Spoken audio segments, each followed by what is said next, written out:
여러분 안녕하십니까. 11시 코로나19 통합 뉴스를 시작합니다. 오늘 0시 기준 국내 신규 확진자는 469명 늘어서 누적 확진자 수는 77,395명으로 집계됐습니다.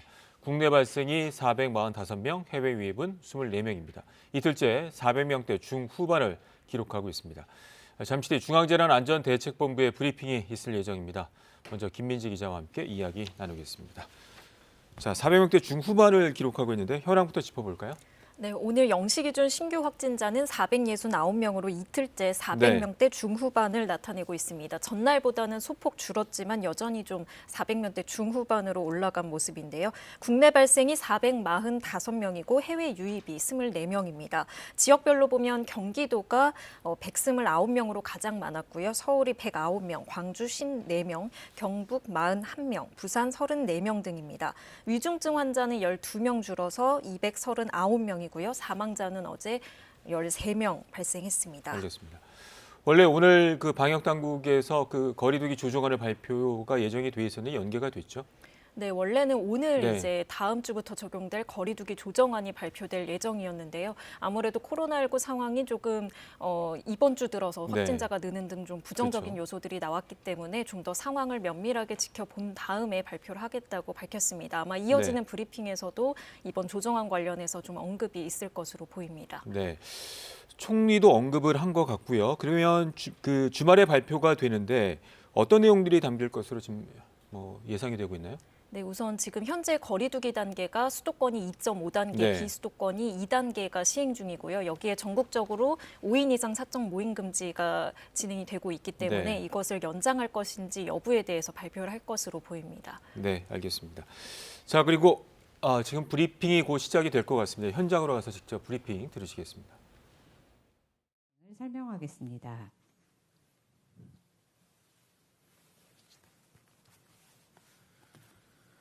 네, 1월 29일 금요일 정례 브리핑 시작하겠습니다. 오늘 0시 기준 국내 발생 환자는 445명이고 해외 유입 환자는 24명입니다. 어제는 13분이 돌아가셨습니다. 고인들의 명복을 빌고 유가족분들께는 심심한 위로의 말씀을 드립니다. 방역 대응 사항에 대해 설명드리겠습니다. 어제는 총 6만 8천여 건의 검사가 이루어졌습니다. 전국의 선별진료소에서는 어제 약 4만 7천여 명을 검사하였고 임시 선별검사소에서는 약 2만 1,000명을 검사하였습니다. 지금이라도 조금이라도 의심스럽시다면 가까운 검사소를 방문하여 검사를 받아주실 것을 당부드립니다. 의료 대응 사항에 대해 설명드리겠습니다. 지속적인 병상 확충에 따라 의료 체계의 대응 여력은 충분한 상황입니다. 코로나19 중환자, 경증 환자를 위한 여유 병상은 14,000여 병상을 가지고 있고 1월 4일 이후로 대기하는 환자는 없습니다. 의료 인력도 1,950명을 여러 현장에 지원하고 있습니다. 의료기관 등에 대한 코로나19 손실 보상에 대해 설명드리겠습니다. 코로나19 환자를 치료한 병원에 충분한 보상이 가능하도록 올해부터는 병상 단가를 10% 인상하고 손실보상 기준을 개선하였습니다. 코로나19 환자를 치료한 병원 등에는 환자 치료 및 기관 운영에 도움을 주고자 운영 손실을 잠정적으로 파악하여 계상급을 지급하고 있습니다. 오늘 205개 기관에 1,200억 원을 지급하며 지난 4월부터 현재까지 366개소 의료기관에 대해 총 1조 원을 지급하였습니다. 확진자가 발생하거나 격리하여 소독 폐쇄한 병원, 약국, 일반 영업장 2,500여 개에 대해서도 53억 원이 지급됩니다.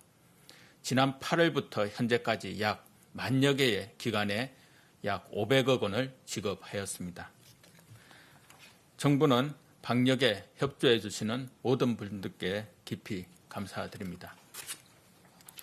노숙인 관련 코로나19 대응 사항에 대해 설명드리겠습니다.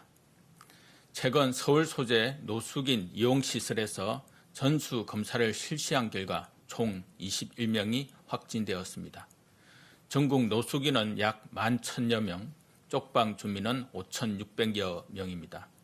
그동안 정부는 노숙인 등에 대하여 노숙인 시설 대응 지침을 안내하고 모니터링 체계를 구축하여 방역 조치를 지자체와 함께 수행해 왔습니다. 또한 생활시설 입소 전에는 선별 검사를 실시하고 노숙인 무료 결핵 검진을 받는 경우 코로나19 검사를 동시에 실시해 왔습니다. 앞으로는 노숙인 등에 대한 검사를 강화하기 위하여 수도권과 대도시는 노숙인 쪽방 주민에 대해 선제 검사를 정기적으로 실시할 예정입니다. 또한 지자체 상황에 따라 추가 검사를 시행하고 지자체와 협력하여 관리 체계를 계속 강화해 나가겠습니다. 최근 발생한 주요 집단 감염 사례에 대해 설명드리겠습니다. IM 선교회 관련 미인가 교육시설의 경우 어제 오후 6시를 기준으로 40개 시설에 대하여 선제 검사를 완료하였고 검사 결과 7개 시설에서 344명의 환자가 확인되었습니다. 이들에 대한 역학조사를 실시하고 추적 검사를 하고 있으며 연관된 다른 교회 등에 대해서도 검사 명령을 발동하고 전수 검사를 실시하고 있습니다.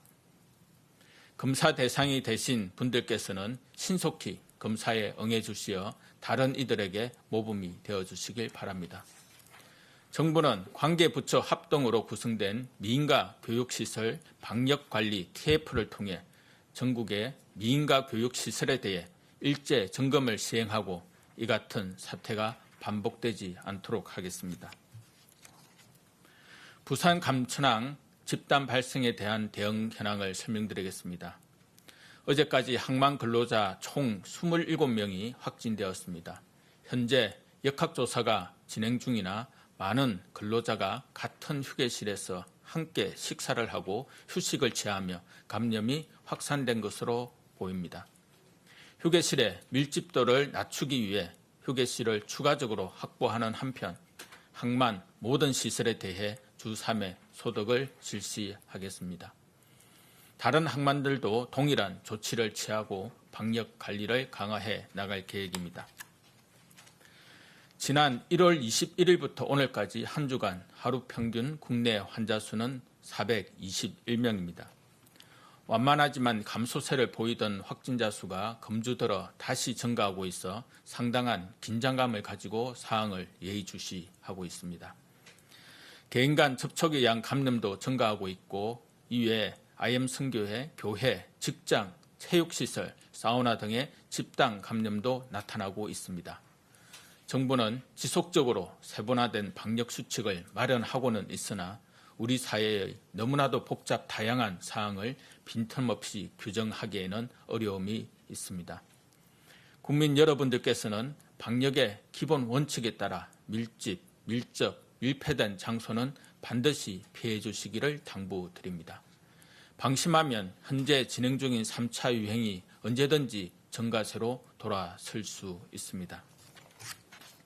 국민 여러분들께서는 다가오는 주말 모든 모임과 약속을 자제하고 방역 수칙을 철저히 준수해 주시기 바랍니다. 어제 예방접종 추진 계획에 대한 정부의 발표가 있었습니다. 추진 계획이 순조롭게 이루어지기 위해서는 시간적인 여유가 필요하며 이를 위해서는 무엇보다 환자 수를 보다 안정적으로 관리할 필요가 있습니다. 따라서 앞으로의 시간이 매우 중요한 시점입니다. 정부는 국민 여러분들께 평안한 일상을 되돌려 줄 수 있도록 더욱더 만전을 기하고 최선을 다하겠습니다. 감사합니다. 지금부터 질의응답. 네, 중앙재난안전대책본부의 브리핑 들으셨습니다. 이어지는 질의응답은 KBS 유튜브 라이브를 통해 보실 수 있습니다.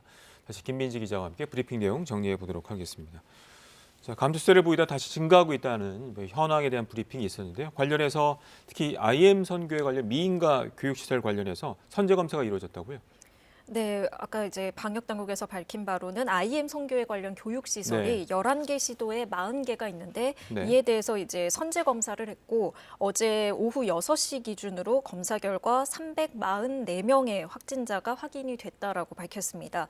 또 이제 이들에 대해서 역학 조사를 또 실시를 하고 있고 추적 검사 중이면서 또 연관된 다른 교회들도 있기 때문에 이곳에 대해서도 이제 전수 검사를 실시하고 있다라고 밝혔습니다. 특히 이제 검사 대상이 되신 분들께서는 신속하게 이제 검사에 응해달라는 말도 재차 요청을 했고요. 이제 정부에서는 관계부처 합동으로 미인가 교육시설 방역관리 TF를 구성을 해서 전국의 미인가 교육시설에 대해서 일제 점검을 시행하겠다고도 밝혔습니다. 네. 그리고 또 집단 감염이 발생한 곳이 부산 감천항 이야기도 나왔어요. 네, 이제 요즘 들어서 네. 특히 이제 직장 관련 집단 감염이 또 늘고 있어서 우려되는 부분이기도 한데요. 이제 부산에서 항만 관련해서 지금 좀 확진자가 나와서 네. 이에 대한 이제 언급이 있었습니다.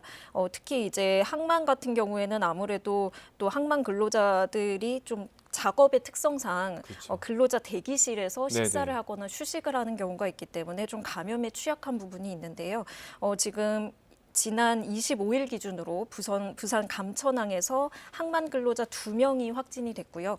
이후에 접촉자 등 696명을 대상으로 진단검사를 실시를 했는데 27명이 지금 어제 5시 기준, 오후 5시 기준으로 확진된 상황입니다. 이에 따라서 아무래도 근로자 밀집도를 낮추기 위해서 네. 근로자 대기실을 좀 추가로 늘리고 또 방역 소독도 확대하기로 했다라는 내용을 아까 발표를 했습니다. 알겠습니다. 개인 접촉뿐만 아니라 지금 언급이 된 것처럼 또 집단 시설에서 집단 감염이 이어지고 있기 때문에 끝까지 좀 긴장의 끈을 놓지 말아야 될 것 같습니다. 자, 그리고 브리핑에서도 언급이 됐는데 그 예방 접종 관련해서 백신 접종 관련해서도 세부 계획이 나왔었죠. 근데 가장 관심이 누가 언제 맞을 수 있는지에 대한 부분인데 어떻습니까?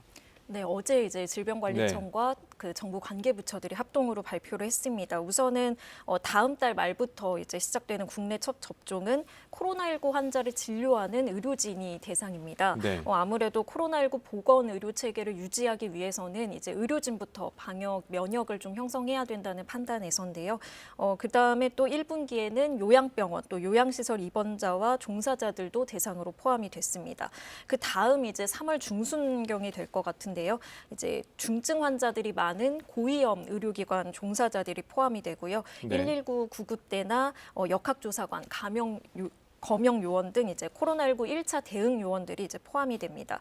그다음에 이제 5월부터는 좀 대상자가 크게 늘어납니다. 네. 65세 이상이 포함이 되고 또 노인, 장애인, 노숙인 등 이제 시설 입소자랑 종사자들이 포함이 됩니다. 그리고 앞서서 이제 대상에 포함되지 않았던 의료인들도 이때 접종을 받게 될 것으로 보입니다. 그다음에 이제 하반기부터 이제 만성 질환자 또 만 18세에서 64세 이제 성인들의 접종이 차례로 시작될 예정입니다. 네, 알겠습니다. 해외 상황들을 보면 이제 백신 물량 부족 때문에 어려움을 겪고 있는데 또 관심 중에 하나가 이제 어떤 백신이 또 언제 들어오는지에 대한 부분, 또 개인이 현재는 뭐 선택을 못하게 되는데 관련해서 어떤 내용들이 언급이 됐나요?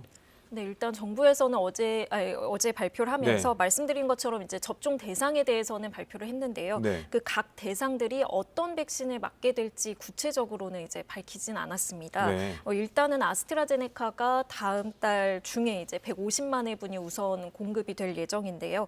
식약처 허가 절차가 진행되고 있기 때문에 아마 2월 말쯤이 될 것으로 보입니다.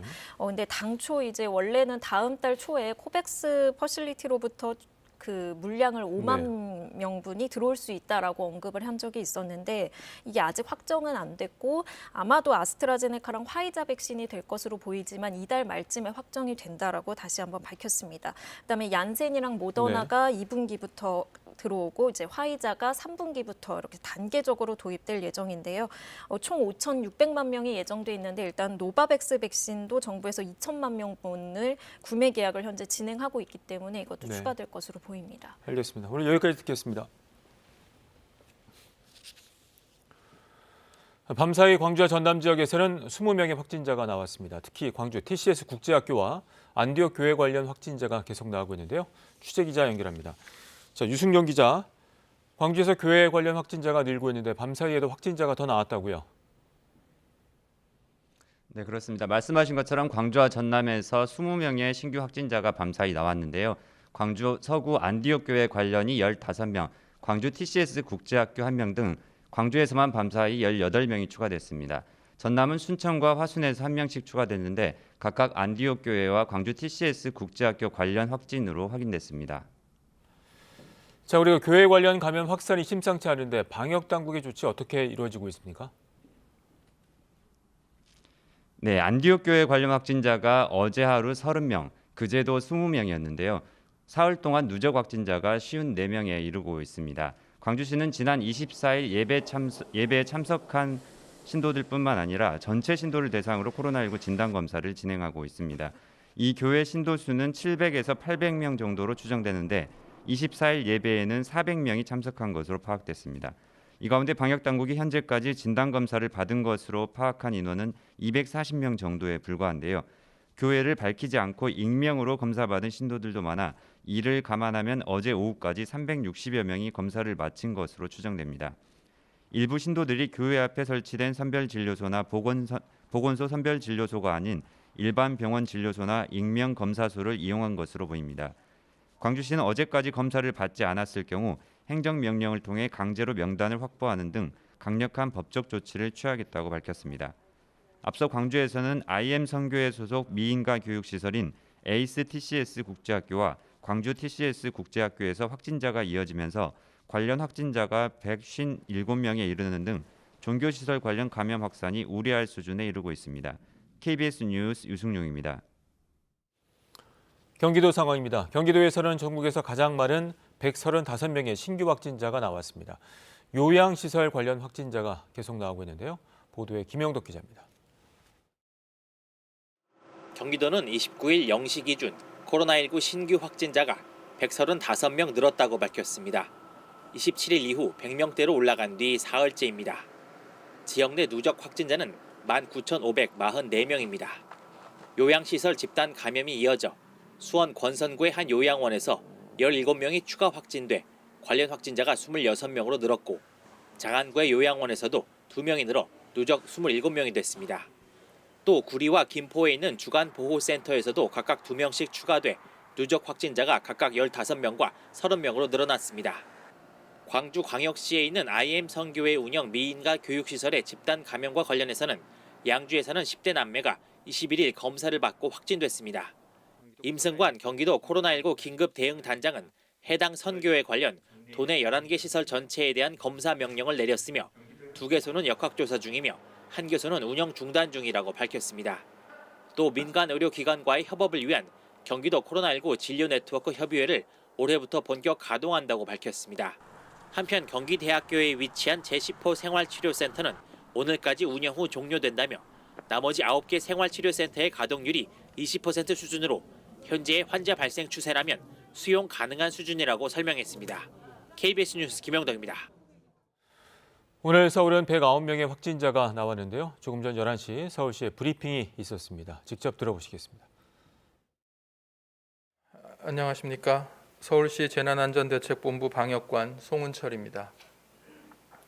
1월 29일 서울시 코로나19 대응 상황을 말씀드리겠습니다. 서울시에서 코로나19 사망자가 6명이 추가 발생하여 현재 사망자는 총 317명입니다.